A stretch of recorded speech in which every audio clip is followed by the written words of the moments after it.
శ్రావణ మాసంలో శ్రావణ సోమవారం, శ్రావణ శనివారం ఎంతో ప్రత్యేకమైన పూజలు చేస్తూ ఉంటారు కదా. అసలు ఎలాంటి పూజలు చేయాలి, ఎలాంటి నియమాలు పాటించాలి, ఎలా చేసుకోవాలి పూజని అతిగా కాకుండా, దేవుణ్ణి కూడా ఇబ్బంది పెట్టకుండా? అమ్మ మీరే అడిగింది, ఇది బాగుందమ్మా. దేవుణ్ణి భయపెట్టకుండా అన్నారే అది. కొన్నిసార్లు చేసే పూజలకి మనం ఏ దేవుడిని ఉద్దేశించి పూజ చేస్తున్నామో ఆయన కొంచెం భయపడేట్టే ఉంటుంది. మీరు అన్నట్టు శ్రావణ సోమవారాలు ఎప్పుడూ కూడా శివుడికి ప్రీతిపాత్రం. పేరులోనే ఉంది. ఆయన ఉమ అంటే ఉమతో కూడుకున్నవాడు సోముడు. పైగా సోమవారమే చేయడంలో విశేషం ఏమిటి? సోముడు అంటే చంద్రుడు. ఓకే.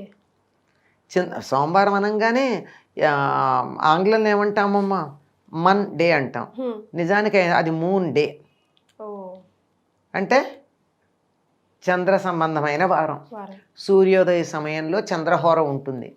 అందుకని ఆ రోజుకి చంద్రుడి యొక్క ప్రభావం ఎక్కువ ఉంటుంది గనక సోమవారం అని ఉంటుంది.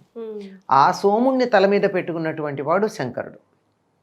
అందుకని అది ఒక కారణమైతే, నిజానికి అమ్మవారితో కూడుకున్నటువంటి వాడు, ఉమతో కూడుకున్నటువంటి శివుడు, అర్ధనారీశ్వరుడుగా ఉన్నటువంటి శివుడిని ముందు రోజు పూజిస్తారు. అది ముందు రోజు ఎందుకు పూజిస్తారంటే, తర్వాత రోజు గౌరీదేవిని పూజిస్తారు గనక ముందుగా ఆయన్ని పూజిస్తే, మరి ఒక్కళ్ళని పూజించే పద్ధతి మన సంప్రదాయంలో లేదు. మొత్తం కుటుంబాన్నంతా పూజిస్తాం. అది కుటుంబ సంస్కృతి. భర్తని దూరంగా పెట్టి భార్యకి మంగళహారతి ఇచ్చి, లేదా భార్య లేకుండా భర్తని ఎత్తినెక్కించుకుని చేసే పద్ధతి లేదు.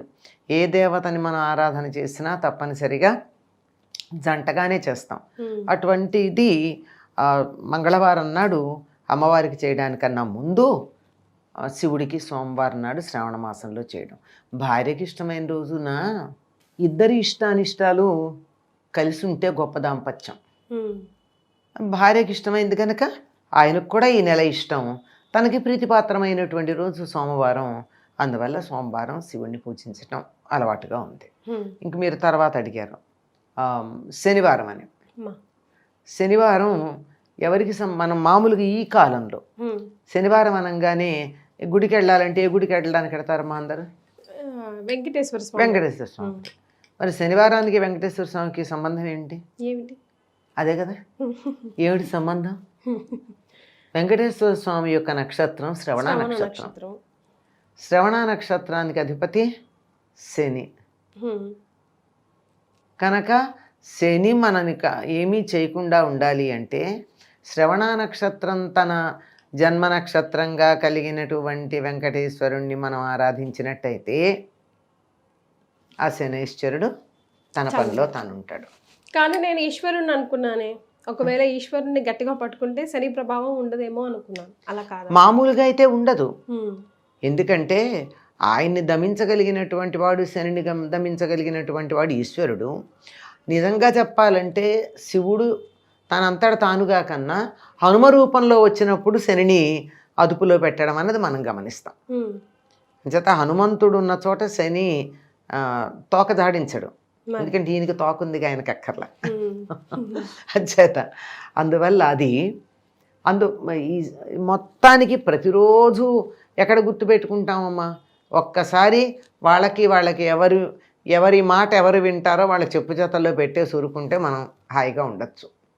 అందువల్ల శ్రవణ నక్షత్రానికి అధిపతి అయినటువంటి శనిని అదుపులో ఉంచటానికి, అంటే వాళ్ళ కర్తవ్యం వాళ్ళు చేయాలి, పిచ్చి వేషాలు వేయకుండా కొంచెం జాగ్రత్తగా చేయడానికి శ్రవణ నక్షత్రం తన ఇదిగా కలిగినటువంటి జన్మ నక్షత్రంగా కలిగిన వెంకటేశ్వర స్వామిని ఆరాధించడం మనకు కనపడుతూ ఉంటుంది. ఇది మామూలుగా ఎప్పుడు ఉండే శనివారాలు అయితే, శ్రవణ నక్షత్రం అన్నాం కదా, శ్రవణ మాసం మొత్తం కూడా శ్రవణ నక్షత్రానికి ప్రాధాన్యం ఉంది. పేర్లోనే ఉంది కదా.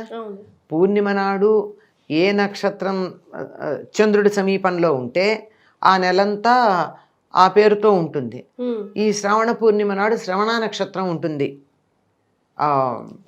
చంద్రుడి సమీపంలో కనుక దాని ప్రభావం ఈ నెలంతా ఉంటుంది గనక ఆ శ్రవణ నక్షత్రం తన జన్మ నక్షత్రంగా కలిగినటువంటి వెంకటేశ్వరుణ్ణి ఆయనకి ఇష్టమైనటువంటి శనివారం నాడు అంటే శ్రావణ మాసంలో శ్రావణ శనివారం నాడు ఆయన్ని గనక ఆరాధించినట్టయితే అత్యద్భుతమైనటువంటి ఫలితం లభిస్తుంది అని చెప్పి అందరి విశ్వాసం అమ్మ.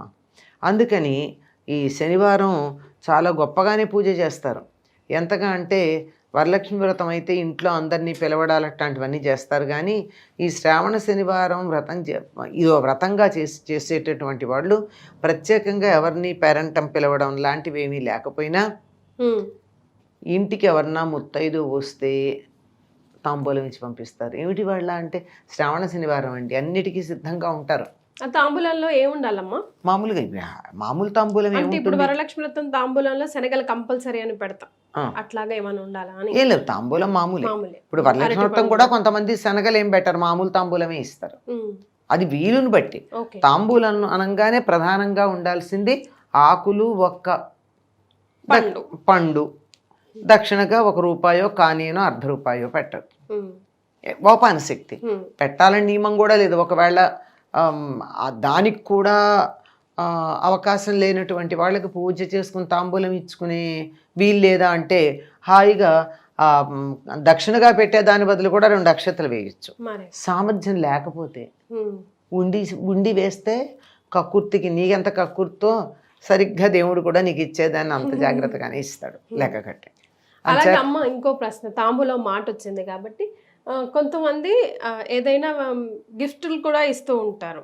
అంటే ఈ మధ్య స్టీల్ ఇవ్వకూడదు, గ్లాస్ ఐటమ్స్ ఏమైనా ఇవ్వాలి అంటున్నారు. అట్లా నియమం ఉందా నిజంగా? అంటే ఎవరైనా చీర సారగా పెడతారు తాంబూలంలో కూడా, లేదంటే ఒక బ్లౌజ్ ముక్క పెడతారు, లేదంటే స్థాయికి తగ్గట్టు ఏదైనా పెట్టచ్చమ్మా. స్టీలు ఒకప్పుడు వాడేవాళ్ళం కాదు మనం, ఇనుము కదా, ఇనుము మనకి పనికిరాదు అని దేనికిను, విగ్రహాలు అవన్నీ కూడా. ఇప్పటికీ కూడా పీఠాధిపతులకి వాళ్ళకి ఏదైనా మనం ఇవ్వాలంటే స్టీల్లో ఇస్తే తీసుకోరు, వాళ్ళు ముట్టరు. ఇత్తడి పళ్ళాల్లో ఇవ్వాలి, లేకపోతే వెదురు బుట్టలు ఉంటాయి వాటిల్లో ఇవ్వాలి. అసలు ఇత్తడి పళ్ళాల కన్నా కూడా మనం ఏదన్నా ఇస్తే వెదురు బుట్టల్లోనే తీసుకుంటారు. అవి కండక్టర్ కాదుగా, మెటల్ అయితే కండక్టర్. కానీ ఇక్కడ మీరు ఇనుము దగ్గరికి వచ్చారు గనక ఈ కాలంలో ఇనుము వాడంది ఎవరమ్మా? మరి ఇంట్లో అన్నిటికీ వాడతాం కదా. అంచేత పర్వాలేదని చెప్పేవాళ్ళు ఉన్నారు. కానీ కొంతమందికి ఇస్తే వాళ్ళు ఇనుము ఇచ్చారు మేము తీసుకున్నామని ఫీల్ అవుతారు. దాన్ని ఇనుము అంటలేదు, నిజానికి అది ఇనుమా? దాన్ని ఏమన్నారు ఆంగ్లంలో? స్టెయిన్లెస్ స్టీల్ అన్నారు. చాలా ఇనుము చాలా ట్రీట్మెంట్ పొందింది ఈ రకంగా రావడానికి, ఎంత ప్రాసెస్ అయింది. అందువల్ల పర్వాలేదని చెప్పేటటువంటి వాళ్ళు ఉన్నారు. అది వాళ్ళ ఇష్టాలకు వదిలేయడం అది పెద్ద ప్రమాదకరం అయితే కాదు. నమస్తే అమ్మా.